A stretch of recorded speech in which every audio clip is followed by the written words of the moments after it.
Yep.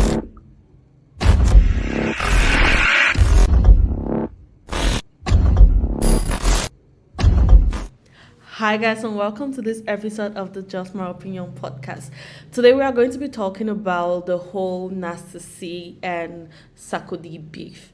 I know this has been going on for a while, it has been months now. The diss tracks were dropped, and people have been talking about it. It has been buzzing, and we were not active during that period, so we felt like we are coming to our more consistent phase, and we want to catch up with everything that happened then before we start touching on the recent things that are happening now. So we're going to be jumping on the Nasisi and Sarkodie beef. We are going to be talking about the two diss tracks that were dropped and the radio interview, and yeah, what is our point of view? Where do we think this is going? Why do we think this happened? As usual, we have the ambassador here. Hello, people. It's your ambassador again doing his thing. Yep. Yeah. So ambassador, let's jump right into it. Yeah. Nas- So, I think early December, Nasty dropped the diss track. No big deal. But the song became a little bit popular, or what he said on the track became a little more popular when he went to a radio station and then did it as a freestyle. The opening verse. Yeah. So I think, and it was obvious because he called Sarkodie's name. The opening line is, when I first met Sarkodie, he wouldn't shake my hand. Cool. I'm not too proud to say, but I'm still a fan. But I held a grudge and told myself to wait till I'm the man. So, and I will never give that man a verse. Boy, I did stick to the plan to request over the years, and I declined both of them. So those are his opening lines. He mentioned Sarkodie's name. He said Sarkodie wouldn't shake his hand. But he's still a fan. And that's why I felt like, okay, the beef was not going to escalate too much, because he was hitting. There's this term we say, you punch and blow at the same time, so it doesn't hurt as much as it should. So he was taking jabs, but still, once you tell somebody you are still a fan, even if he wants to come hard at you, he's going to come with some consideration in that I don't want to kill the fan, so he's still my fan, yeah. So in his opening lines, that's how he came in, saying he met Sarkodie wouldn't shake his hand.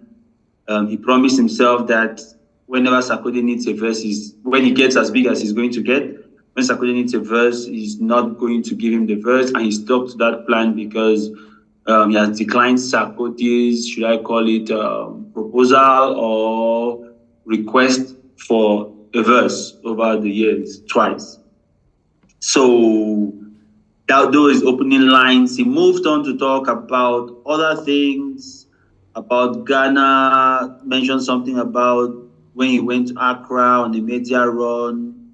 Yeah, it turned into a mess because he didn't know who Shatta was. So not only did he have that issue with Sarkodie, somehow maybe it's like he also had an issue with the Ghanaian fans, because he went to a radio station in Ghana. They asked him about Shatta. He didn't know Shatta, and then people went wild with him online and things like that.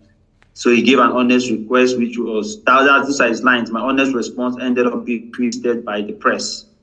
They asked me if I knew Shatta. They said he was one of the best. So he just went on to talk about his media run in Ghana and all of those things. That's the second verse. So, as usual, I mean, a couple of people, I remember Caliga Jones had taken some shots when they were having the whole Champions League of Africa beef fest. They're taking some shots at Nasty C. Nasty did not reply. But now Nasty taking shots, and then Carl had also taken some heavy shots at Sarkodie. Sarkodie did not reply. But now, because Nasty C is of a certain weight, should I call it certain category, according to their own ratings, he had to reply, because, okay, he's sure now that Nasty's fan base is heavy enough that if he does not reply, it's going to really take a dent on his career or his image as a rapper. So Carl Sarkodie had to reply. He came out with his own track, which was Landlord. I think even before that, a couple of them had gone on stage. I think during these various festivals which we had in December. I don't know if it's one of the festivals they have in December where people in the diaspora are present a lot. He came on stage and said he's the landlord. This other guy too came and said he was the landlord. But this song titled "The Landlord" was a response to Sarkodie, to Narcissi, where he said, shit is amazing. I still got it." That's him just bragging his opening lines. "Man, I'm so addicted to winning. It's like a habit. You don't think it's magic. You want me to pull a rabbit." So like magicians pull out rabbits. I don't want to start doing a whole review of it here because I've done a review, though it's not out yet. Long effing journey. My people now there. What do you think about it? I started rapping when you niggas were stuck in the womb. That's really talking about Nassi, because Nassi is relatively younger than most of these other rappers. He's a younger guy. If you're Pepper, still the highest in the room. That's something in true. I don't really know what the Fio Pepper means. So the Ghanian fans could tell us. I gotta break it down. I gotta break it. Don't worry, I'm coming soon. So he went ahead and then till he landed to the part where he said in his second verse, he just started by bragging and saying how far he has come.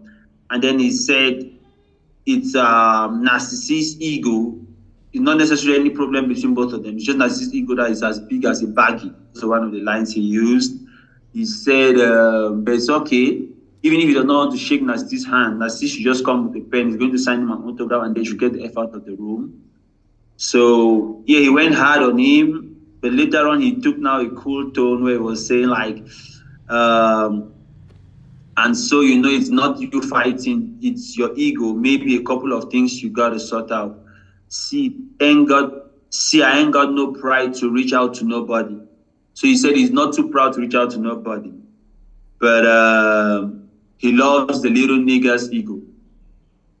I love that nigga. Your ego is so baggy. So that's just some reference of your ego is too big. Baggy jeans were really big back then. He'll be a big hypocrite if he's acting like he does not cap because he knows he caps. But don't get it twisted. He too is still a fan. That's what he said. But don't get carried away. I'll never reach out. So that's why he's also said that he did not ask for no verse. He did not reach out to ask for any verse from Nasty. When he went on to say, such a smart ass touching the God is a part of the plan. So, I always say people trying to take jab at relatively bigger artists is a strategy to capture the fan base. So he said that's just trying to be smart. Like Jay, but he's not going to work because it's like Jay responding to Lil Durk. Lil Durk is a younger, smaller rapper. So Jay-Z replying. I don't know if the gap between Jay-Z and Lil Durk, I don't know if it's that big like between Nasty. But Nasty is also, he's younger, but he's a solidified name in the rap industry or in the rap game. So he went on to say it's just his pride. If you swallow his pride again, I'm sorry, just in case you still hurt. So twice, one, he has said he's still a fan. Two, he has told him that he's sorry just in case he still hurt. So I felt like even his response was not too harsh. It was not wild and violent. It was him just speaking his mind, taking some jabs here and there, but also saying he's sorry, also saying he's a fan. So he could not get really violent. Both tracks were not very violent and stuff like that. So yeah, that's just my take on the beef. I think it was okay, but it was not as entertaining as if it was a violent beef. I don't know if we should be encouraging violence, but anyway, yeah, both of them just spoke their minds and then somehow made peace with it. It was not that violent as beef tracks. Yeah, definitely. So we are going to talk about the Echo app. Then when we come back from when we are done talking about the Echo app, then we are going to proceed with talking about why we think this beef happened in the first place, and basically we are both going to share our reactions about it all. So, Ambassador, tell us about the Echo. Yeah, so Echo.online, I think I like to promote local products. It's made by Africans for Africans to the world. So even non-Africans could use it, but it's adapted to the African realities. So every African artist should go out there, especially the independent artists. It's built to support independent artists to monetize their various should I call it revenue streams, or their various products from their art. So from the music, you could sell your music at various prices. So you could actually consult with the team, send a message to the Echo team, who can backstop you or support you in unrolling your product. There are various facets to it. There are aspects which are still coming, which has to do like merchandise, events, and things like that. So I think it's something we should really be looking into closely, and then studying the game plan of Echo. Echo.online, it's built by Africans for African artists, especially the independent artists. Most African artists are independent by default. So I think Echo.online, it's a product which, while we are talking about the whole showbiz, the beef things is the show, but the B side is kind of slow in Africa. So therefore, Echo.online is the answer to the business side of every artist out there. It's going to answer you on various fronts, from music sales to merchandise sales to event organization to art, everything, like a typical 360 deal.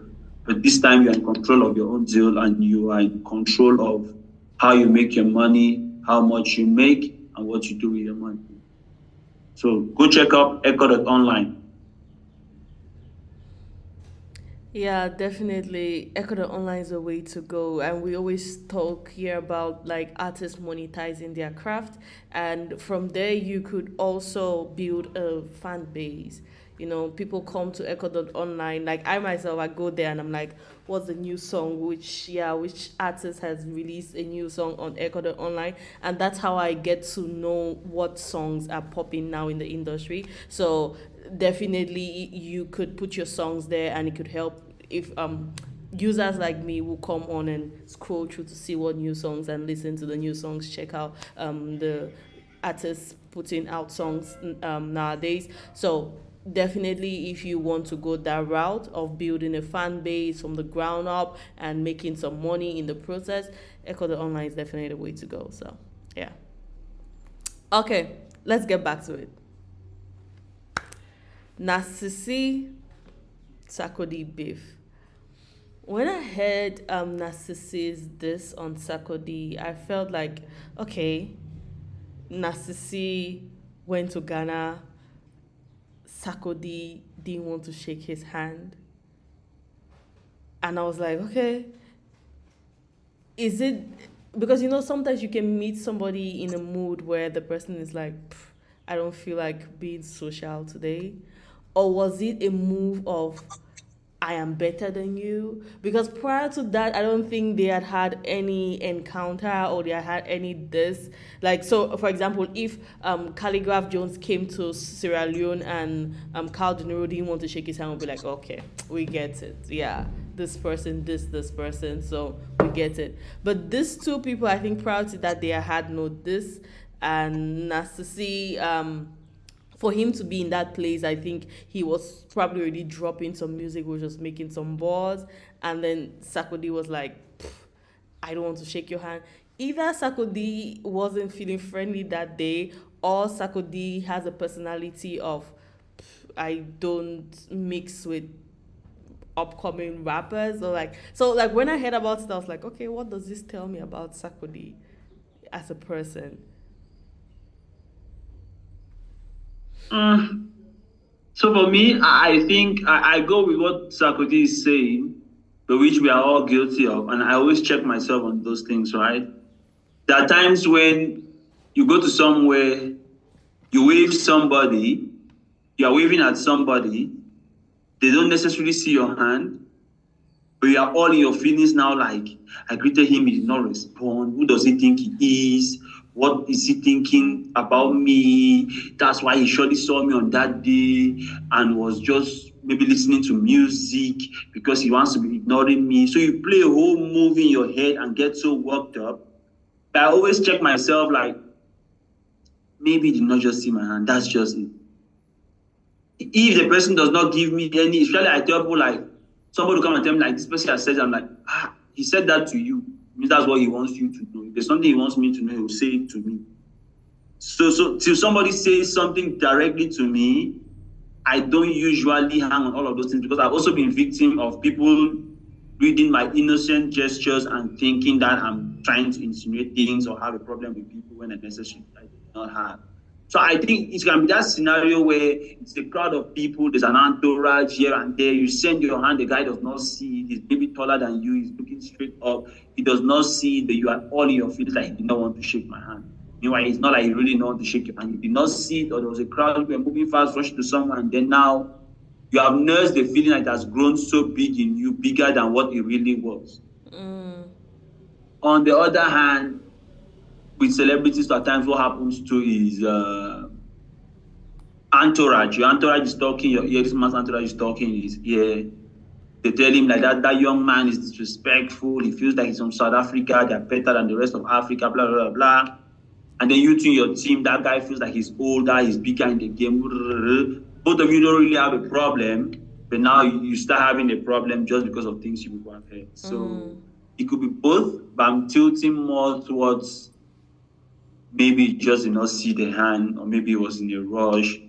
As you said, there has been no history of beef as such between the two of them. There's really no rivalry. I can understand Sarkodie, Shakhtar Wale, they're fighting for the Ghanian industry. Sarkodie, Cal De Niro, West Africa. The Sarkodie Nasty C is really not like that. Yeah, it's really not like that. So I don't see any reason for the beef. They both have just expressed themselves, aired their minds out, and so I think it's all good. Yeah, and also I was just thinking of one thing that Narcissi said was like he made this vow to himself that when Sarkodie comes and asks him for a verse, he's definitely not going to give a verse. And over the years, he has just been playing Sarkodie and saying, okay, this reason I'm in album mood and stuff. First of all, I felt like that was a little bit immature. I felt like that was not thinking big picture wise. Of course. Yeah, I don't think that was thinking big picture wise, because getting a Sarkodie, dropping a verse on Sarkodie's song is basically giving you this big room into the Ghanaian market, because Sarkodie over the years, West Africa, not just even Ghana. Yeah, West African market. So you turning down that kind of offer, you're not really thinking big picture wise. And like I was thinking, like, but on the other hand, Narcissus, he's a young guy, so I'm like, I mean, it's not that surprising. It's not surprising that he decided to make that kind of a move. Like if it was somebody who it was like maybe in his 40s or 30s, or who decided to make that kind of move, which was not like thinking in the future, strategic, I would have been like, what? But for a young guy, I mean, but also Narcissi, I've always looked at him like somebody who had like a good an head. old spirit. Yes, he has been big for too long that he should have matured. Yeah, but it's making a certain amount of money. Your age is the money you have is no longer your birth certificate. Yeah, because people's jobs depend on you. People look up to you. Older people look up to you. So it's not really about your age anymore now. It's like, yeah, you're just a bigger guy. Yeah, and also thinking of the fact that like people are looking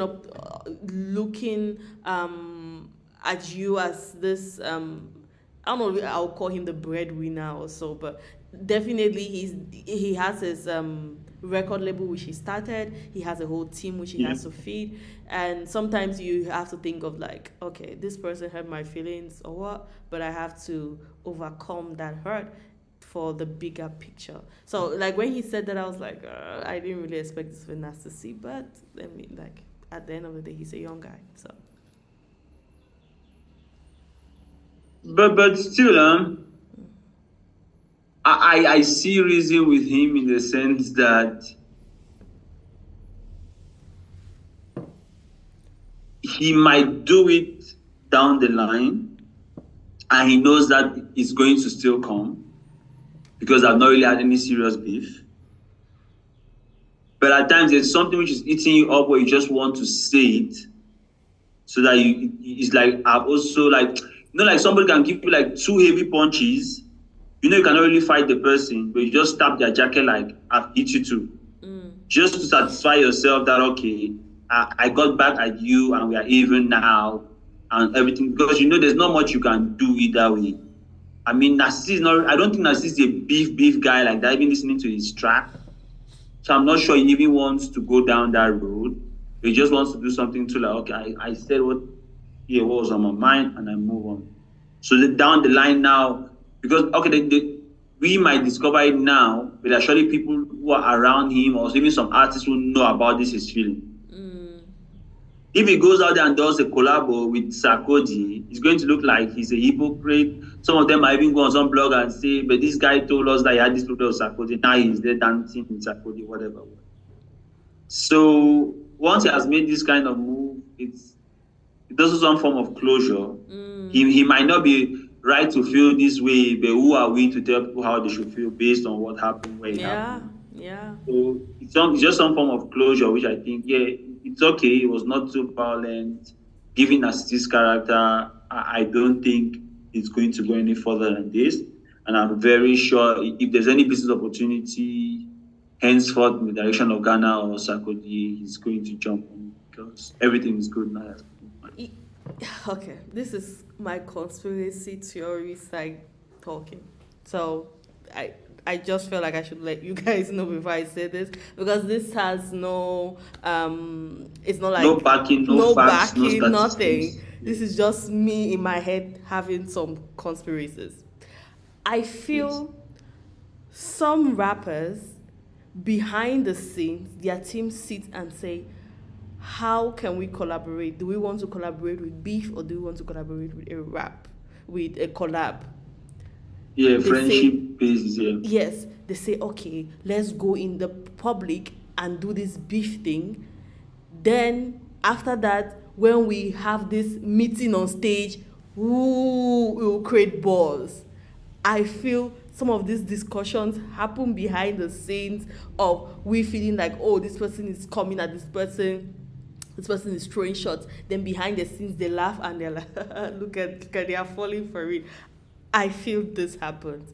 I'm not saying this is a case in Narcissi. No. You are very correct. It happens. Yeah. You are very correct. It happens. It's not a competitor. It happens for sure. So even in our small Cameroonian showbiz setting, I've heard of discussions like that. People talking to bloggers like, okay, we are going to do this thing. You have to carry the story and run with it because the bloggers have to be involved. They run with it based on. So some of those, like if you notice, it's just that, okay, when it's done too much at the local level, it becomes too obvious. There was a time that when we were younger, when somebody is dancing with a girl in a clip, then the blogs carry like, are they dating? Then we run with it. But after a while, it was, especially in Cameroon, was done too much. The whole, are they dating thing? Are they dating? When they want to release the song, everybody was like, they are not dating. They just want to release a song. Yeah, that became too obvious. But a lot of those things are planned behind the scene. Usually, the beef one is not easy.